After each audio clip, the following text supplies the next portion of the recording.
Morning. We've got a few minutes while my assistants here are setting up. Wanted to talk about a little bit about outreach. I'm outreach chairman for the last couple of years, and I wanted to let you know kind of what's going on. This congregation, for a long time, has had a great history of missions. Missions at home and abroad, whether it's in Mexico or Africa or Asia or right here in Dallas County. We've always and continue to reach out to those around us in need. Sometimes we take for granted all the things that we are doing for outreach.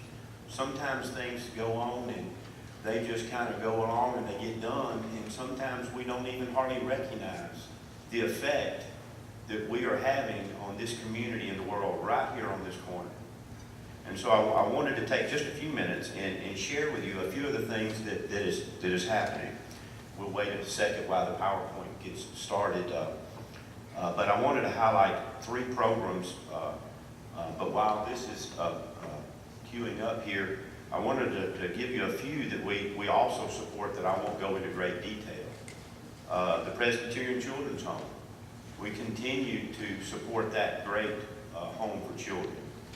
The Christian Alliance Food Pantry, Saber Sanctuary, Save a Life, Local Scouting, Missions, Integrity Worldwide, Local Salvation Army. These are just some, and we have others that we support throughout the year, and they're dependent on us.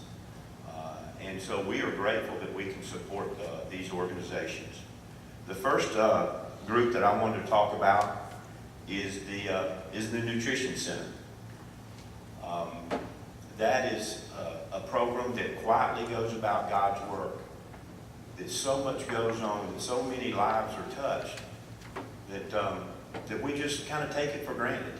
And is TJ here? TJ Christian, are you here? Would you please stand up? I don't know, if y'all could turn around, TJ is in the back. And TJ has ran this program for several years now. And as usual, he doesn't want to take credit. He wants to quietly go about doing God's work.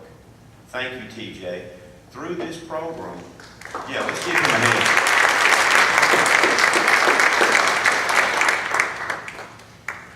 Through this program, here's his 3 paid staff along with him. They feed 130 meals a day, 5 days a week. 30 to 40 people come to the actual center each day to actually receive their meal, and then 80 to 90 are delivered. So many of y'all that are sitting in these pews have delivered Meals on Wheels faithfully. We have members from other churches that come to do this. It takes about 20 people a day, volunteers, to get these meals to these shut-ins. These people that this is probably their only hot meal they have the whole day. If you've ever participated in buying a Christmas food box, just so you know, this center is closed for 2 weeks between Christmas and New Year's. And so this church has always stepped up. We've always been faithful for us to get Christmas boxes to these 130 people so they'll have food during the time when the center's not open. And so y'all are contributing not only your money, but your time too. And sometimes you don't even realize what you're doing for the kingdom. This is a day that when I visited, they were actually having a birthday party. Once a month, they have a birthday party for all people whose birthday is in that month. They brought desserts, they do bingo, so it's a lot more than a hot meal. Sometimes this is the only interaction that these people really have. And so it's a wonderful program. And through TJ and his efforts, you know how much this costs? This is 30,000 meals a year that we support. And it only costs out of our budget from $4,000 to $6,000 for the whole year, because TJ does such a great job getting additional help from the state, additional monies from other churches. And so through their efforts, they're doing a tremendous job for this program. What now? Okay. The next program we're waiting for yeah. The next program I want to talk about briefly is Teen Challenge. Most everyone knows what Teen Challenge is. It's a program that started here locally 5-6 years ago, and it's y'all have seen the guys come from time to time, at least once a year or so. It's a second chance for men who are usually on drugs or alcohol. They're on their last leg before they get thrown in jail. Most of these guys, they've lost their families, they've lost their jobs, and they're just in a very bad place. And this is kind of their last chance before they actually get thrown in jail. It's a faith-based program. They do a wonderful job. This is when they're at Jesus Day, when they spoke. Y'all have seen them do skits, and you'll see a picture of that here. We help support them, and they do wonderful things. And a lot of times, at the end of this program, you'll see it takes a while for these slides to go through.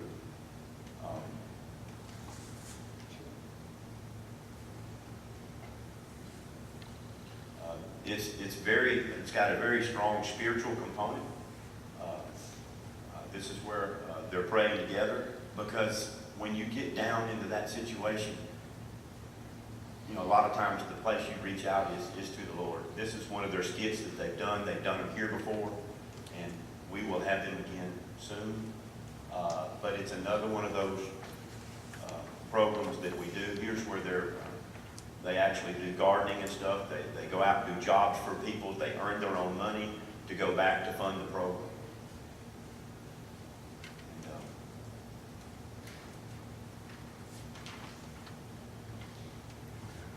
Okay, this right here is actually the New Hope Academy. You might have read about it in the paper. This is a joint venture between city and local governments and the school board, where this is where they're actually helping out and do volunteer work. And so this is where actually I work. It's one of the schools that I work at. But they help out in that too. And this is where they're actually having a man being baptized. So the Lord is working through this program. It is very vital to these men and for the families that they have. The last one I wanted to highlight is the Family Resource Center. I'm sure y'all might have heard about it in the past.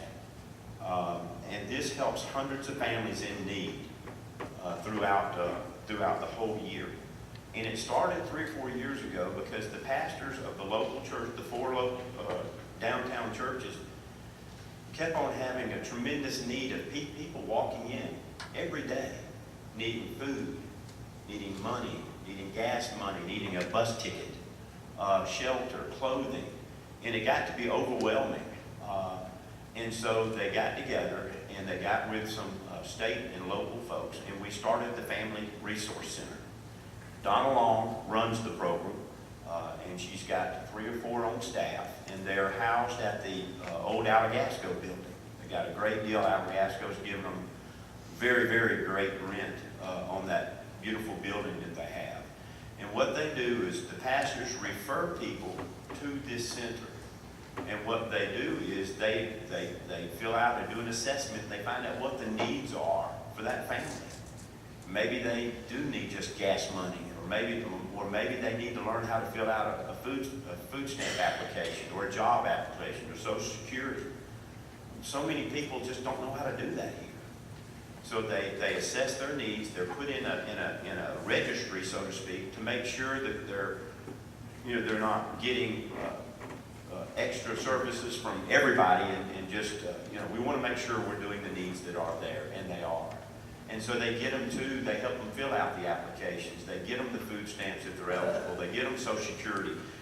They're just there to help them. They're kind of a last place where these people can go for assistance. And this is where they're actually having a financial seminar, showing people how to deal with money. Even if they are given money, how to take care of it, how to use their money wisely. Things that we all take for granted because our moms and dads taught us. A lot of these folks have never had that. And so I wanted to highlight three programs that we do, along with many other things, to let y'all know that missions is working. Okay? This church is working and will continue to be faithful for our mission, for our call here. Too much is given, much is to be, what's that adage? Too much is given, much is to be, excuse me? Required. Thank you. I had a senior moment. But we're blessed. And through this stewardship campaign is how we can give back. And we are giving back. And I just wanted to share that with you this morning. The last thing I wanted to say is the future of outreach. We as a team are looking for ways and things that we can do as a church that will greatly impact our local community here. And so not only do we need increased pledges, but we also need your ideas. If you've got a thought of a way that we can, as a congregation, change this community to reach out to those in need for Christ, please let me know. Put a note in the offering plate, or get a message to me, or give it to the office, because we're looking for God's plan for us here. We want to continue to support the things that we're doing, but there's more things that we could do locally. And lastly, we need your prayers, okay? Because we want to do what God wants us to do on this corner. Thank you.